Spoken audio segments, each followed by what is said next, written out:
Okay, may share kami dito. Importante to. Nope. Kaya panoorin nyo hanggang dulo. Ang unit natin ay Ranger 2.2 2022 model. T8 na yata ito. O yan, nagpalit siya ng EGR cooler. Yung EGR cooler natin, kaya pinalitan, ang issue nito ay every morning, white smoke. Parang nagpa-fogging tong unit na to every morning. Tapos kung minsan randomly tumatakbo, nagwa-white smoke. Anyway, yung EGR cooler niya ay napalitan na. Tinabay kasi yung replace coolant dito. So, pinlashing natin.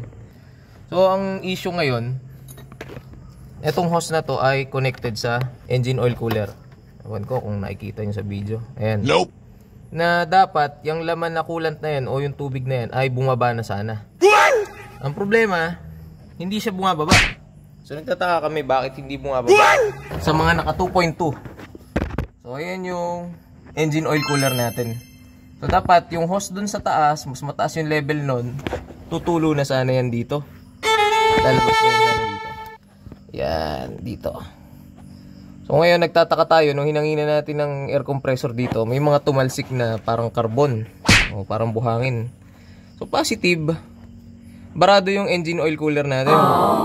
Crucial tong engine oil cooler na to. Bakit? Ito ay konektado sa lahat ng linya ng auxiliaries niya. Like EGR cooler, EGR valve. Minsan kapag automatic yung transmission natin, meron ding transmission oil cooler. Ano ang masamang epekto nito sa ating makina? Sa engine oil, hindi niya makukuha ang design o desired temperature para mag-operate ng optimal ang ating makina. In short, nade-degrade ka agad ang engine oil mo, equal sunog na langis. Ang mukha ng sabi natin, connected to sa EGR cooler at EGR valve. So yung EGR cooler natin, hindi niya mapapalamig yung recirculating ng exhaust gas pabalik dito sa ating intake system. Diyan ay minus lifespan na naman sa engine natin dahil gusto ng combustion natin ay malamig ang hangin. Okay, ang solution dito ay subukan munang i-declag, matanggalin yung bara. Pagka hindi matanggal yung bara, wala tayong magagawa kung hindi i-replace ang assembly. Nope. Para dun sa mga hindi aware dito sa mga pinapaliwanag ko, magiging aware din kayo pagka nasira na yung makina na. Joke lang.